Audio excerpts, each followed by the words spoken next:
standing room is just right for the poor. Then you should stand.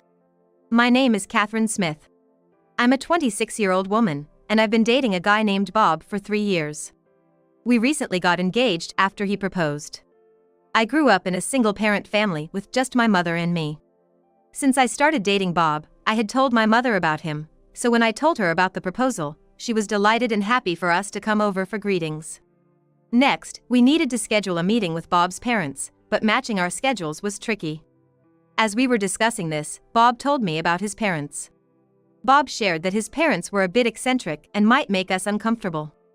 Despite this, I wanted to meet them and be accepted, as they would become my family.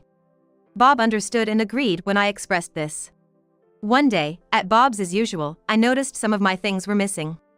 "Hey, where's my moisturizer and cream?" He couldn't think of where they might be, but searched with me, though we found nothing. I briefly considered cheating, but I'd never had any cause to suspect Bob, so I concluded it wasn't the case. "Hey, does anyone else have a key here?" When I asked this, Bob looked down thoughtfully and then, looking up, said, "Oh." It seemed like he'd figured something out. "I've left a spare key at my parents' house. So yeah, they could get in." Bob revealed this, but would my parents-in-law really throw away my stuff? It doesn't seem likely they would take it either. "But would your folks just toss out or take my things?" Doesn't seem like something they'd normally do. Bob began to speak, looking a bit uncomfortable. "Nothing of yours has ever gone missing before, right?"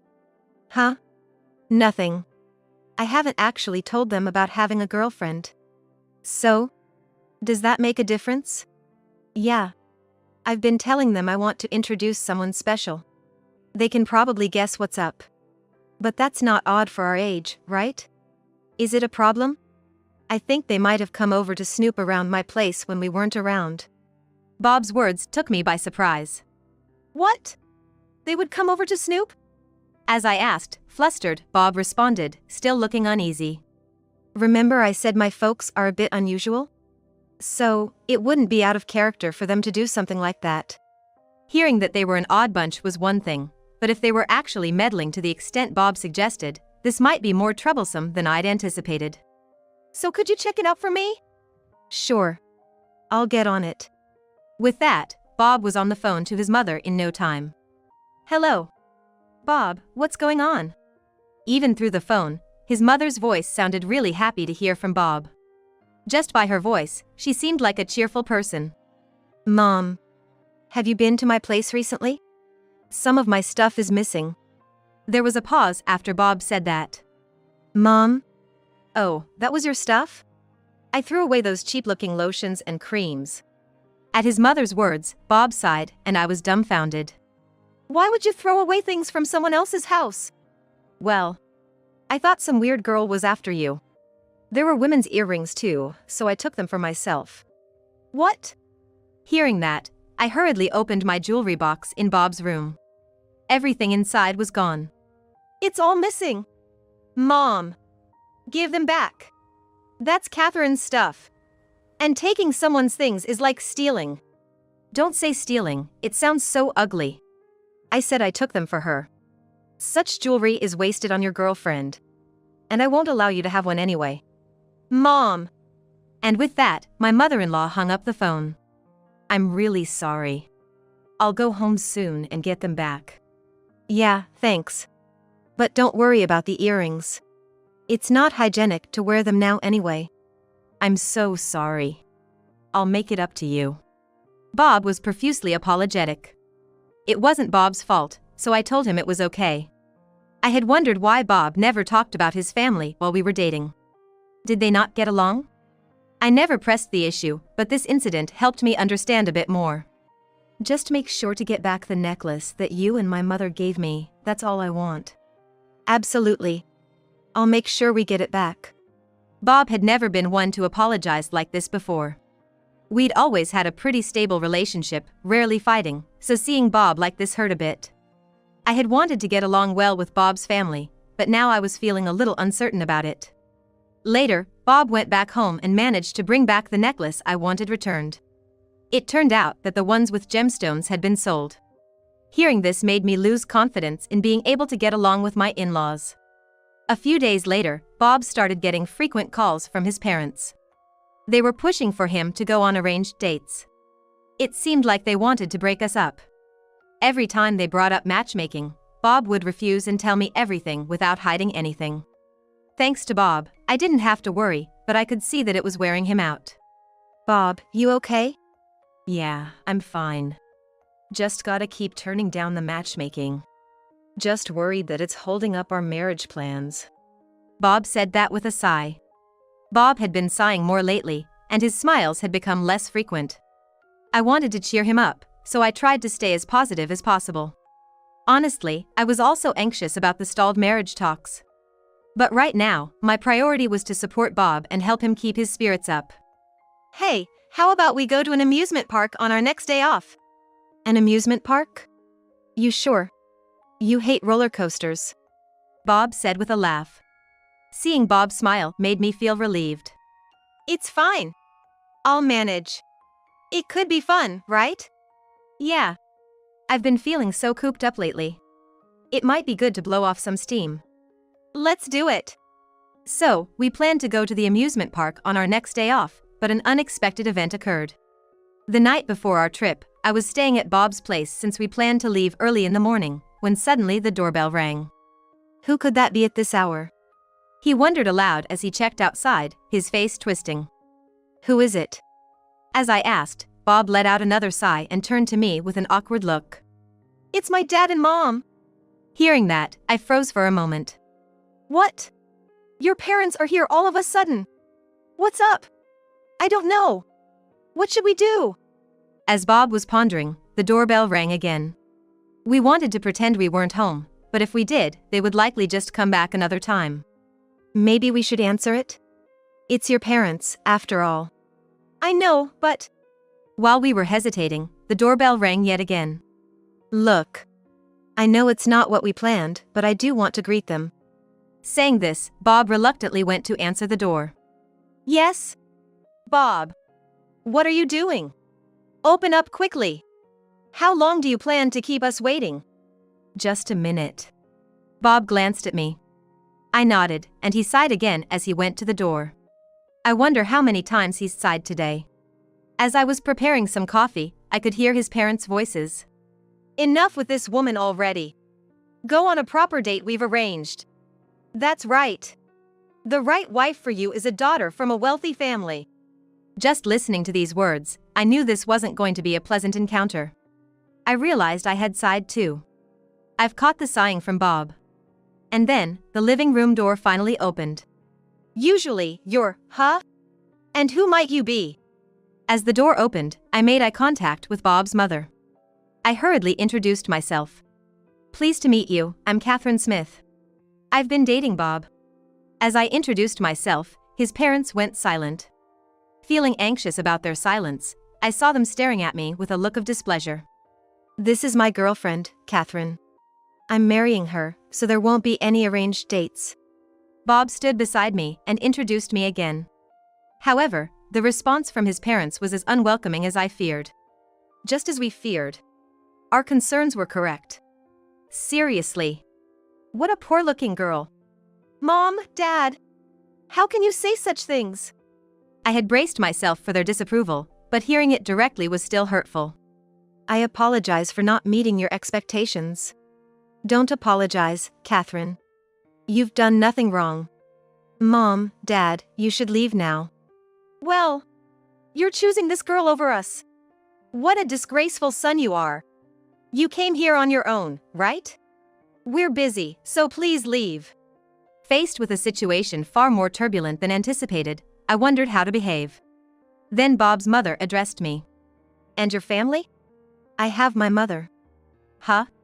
What about your father? My father passed away from illness when I was young. That's not going to work. A woman from a single-parent family.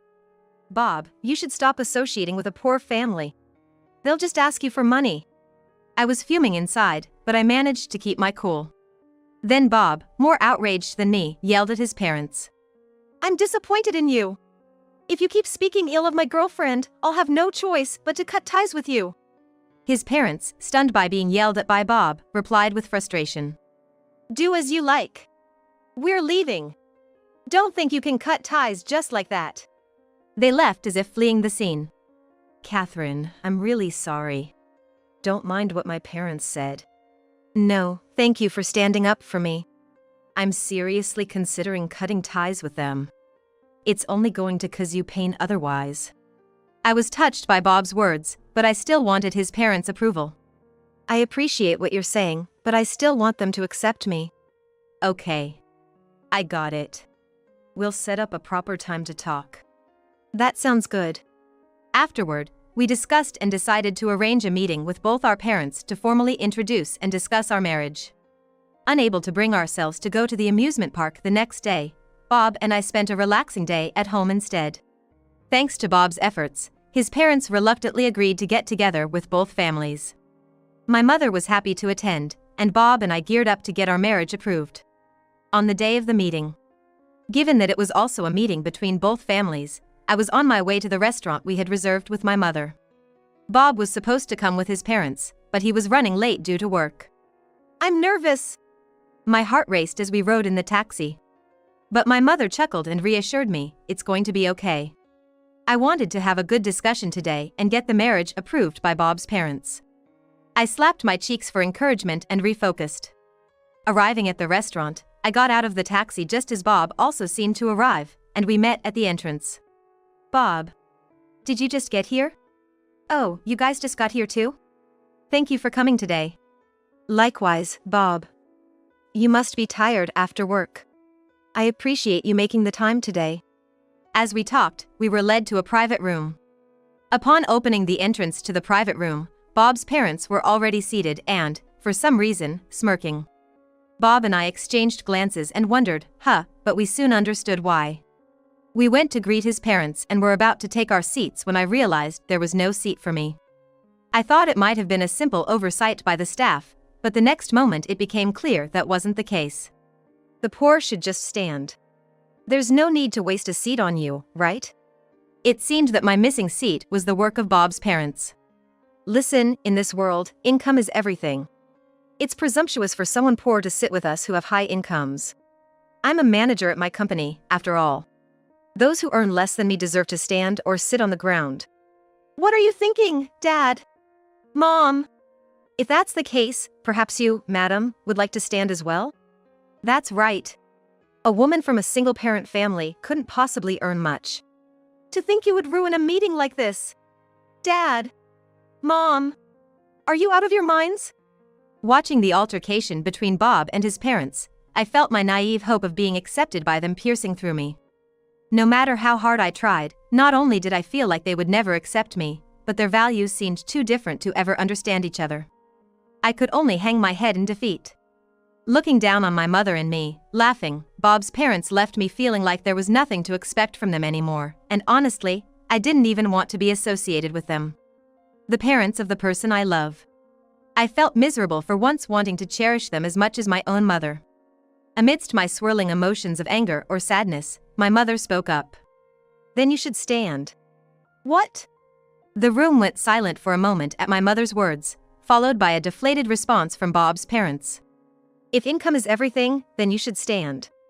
Bob's parents laughed at my mother's words. What are you talking about? The ones who should stand are you. Didn't you hear? My husband is a manager. And what of it? Oh, come on. Don't you understand what I mean? It's a well-known major corporation. Even the poor should know that. Of course, I'm well aware. But what does that have to do with anything? Unruffled and calm, my mother was irritating Bob's parents. Bob seemed to decide to let my mother handle it and stepped back. As I hesitated about stopping my mother, Bob looked at me and shook his head. What's with this woman? That's no way to speak to your elders. I will respond appropriately to those who act accordingly. So you're saying we're beneath you? If your standard is income, then yes, that seems to be the case. What did you say? Then, tell us your income. While I do not wish to disclose the details, I will inform you that it is in the billions. What did you say? Billions? Billions? Yes. And what might your income be? Upon hearing about my mother's income, Bob's parents visibly began to falter. No, that's a lie. There's no way a single mother could earn that much. You must be making up lies because you're mad at us. You're free to think that, but since it's the truth, could you please stand? Go ahead, Catherine, take a seat. Although my mother told me to sit down, I hesitated under the painful gaze of Bob's parents until Bob took my hand and guided me to a seat. Catherine, I'm sorry for putting you through this. I truly apologize. His parents were outraged and told him not to apologize, but he ignored them. It's fine. It's not your fault, Bob. Besides, we have a surprise guest today. A surprise guest? I think they'll be here soon. A guest? What are you doing inviting people without permission? I just can't understand the logic of a single-parent household. As Bob's parents ranted, a voice exclaimed, "Oh! Is this the place?" And at that moment, the door opened, and in came my uncle, my mother's brother. Uncle! Is this Catherine's uncle? You made it. We've been waiting for you. Well, it's for my dear Catherine, isn't it? I couldn't miss it. So, you must be her husband?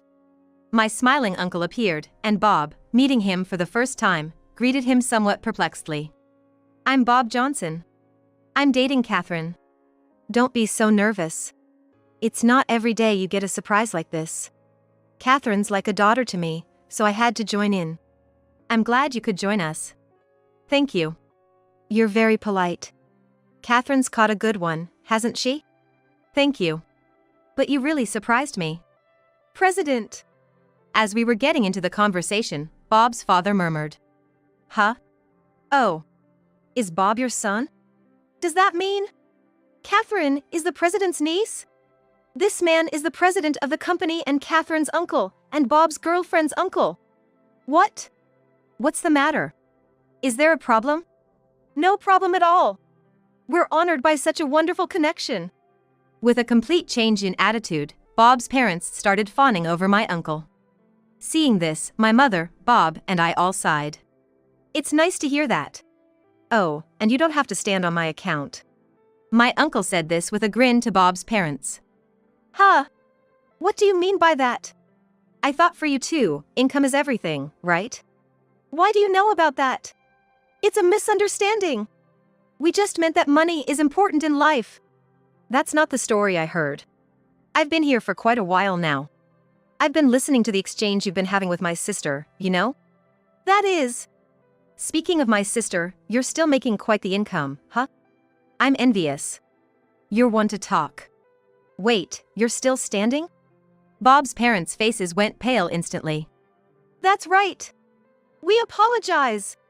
We have to leave now, we have things to attend to. Yes. We must be going now. Feeling awkward, Bob's parents hastily made their exit.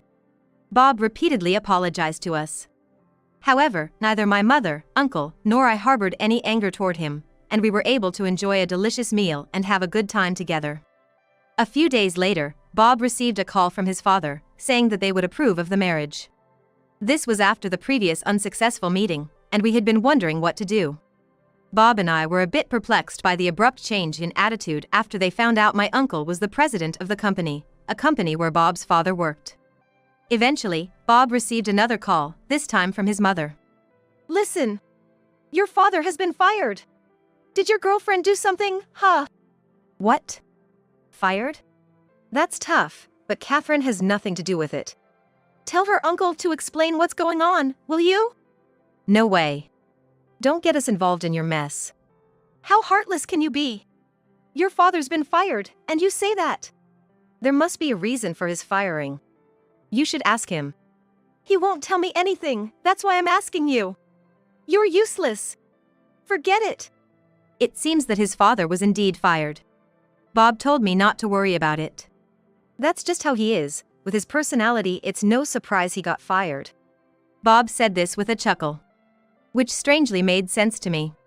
Surely, my uncle wouldn't fire someone without reason. There must have been something. We decided not to dwell on it.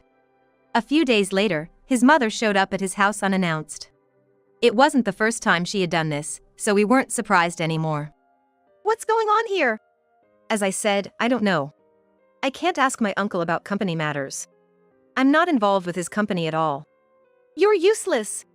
Hand me your smartphone. Hey, wait a minute.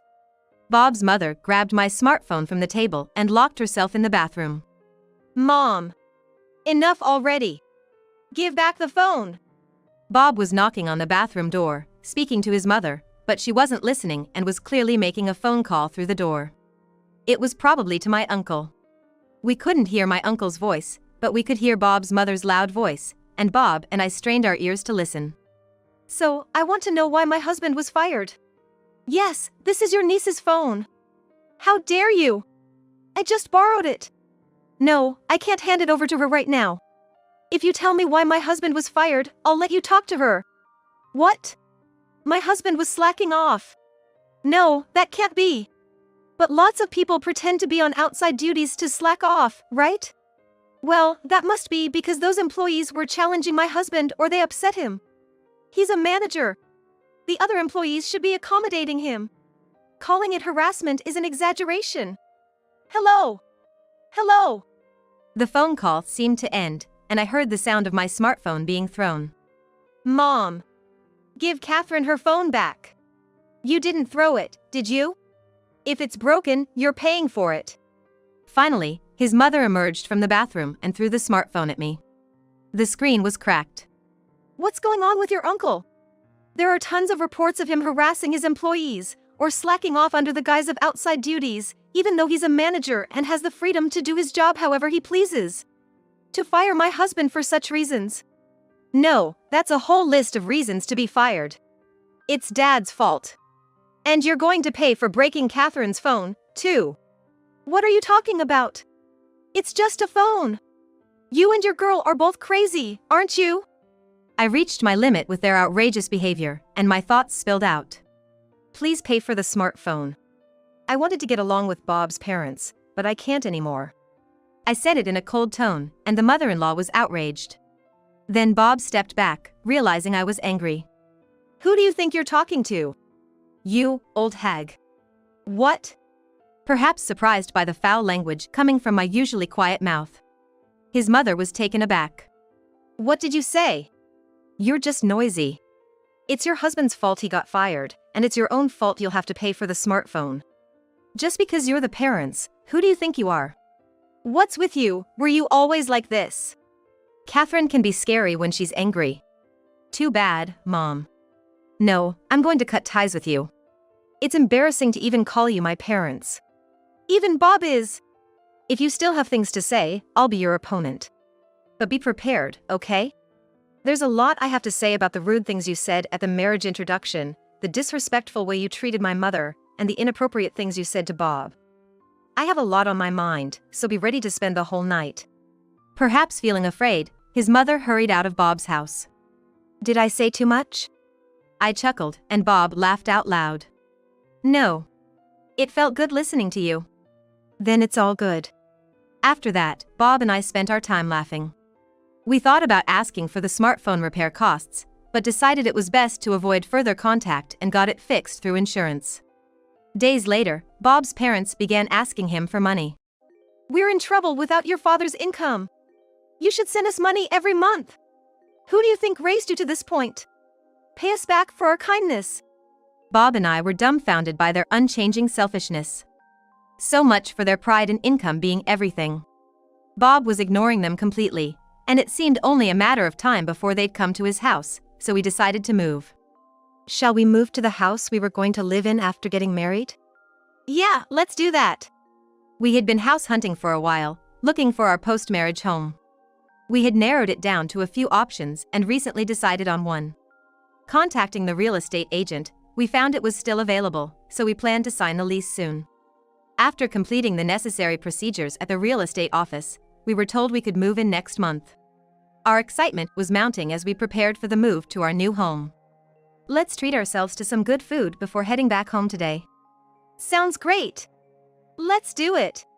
After eating out, when we returned to Bob's house, to our surprise, his parents were waiting at the front door. Seeing us, his father, in a fit of frenzy, lunged at Bob. What do you mean by ignoring our calls, huh?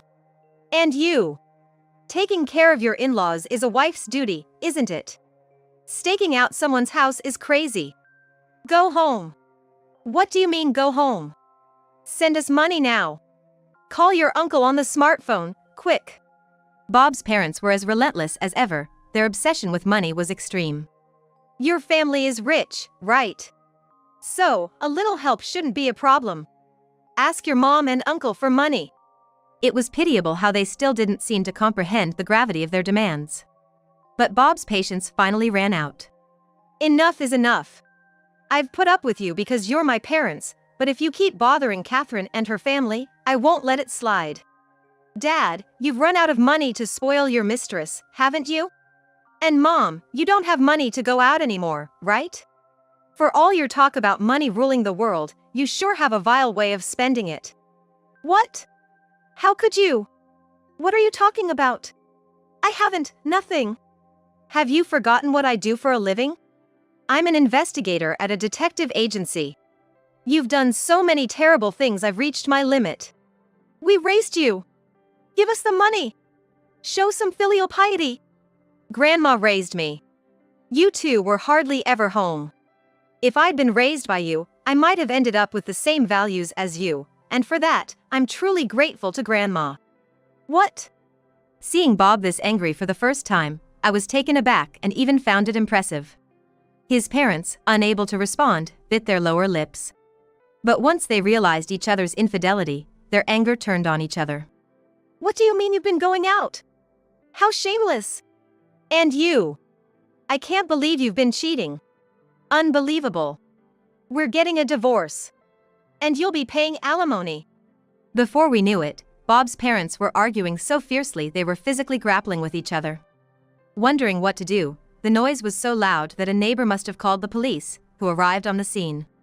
The police took Bob's parents away as they were too agitated to speak coherently. After being released by the police, Bob's parents reportedly continued to live together begrudgingly, having nowhere else to go. His father, unable to find a job due to his age, ended up working part-time. His mother managed to find a job, but her difficult personality caused so much conflict that she ended up getting fired. It seems she's now doing piecework at home to get by. Bob has cut ties with his parents, changed his phone number, and they don't know where we moved to. We got married without a hitch and are living happily in our new home. A few months into our marriage, we discovered we were expecting a new life. Bob cried with joy, and my mother and uncle celebrated with us. My relationship with Bob, my mother, and my uncle is good, and once a year we all go on a trip together. Despite the turmoil, we're now happy with our lives, grateful for the experiences we've had.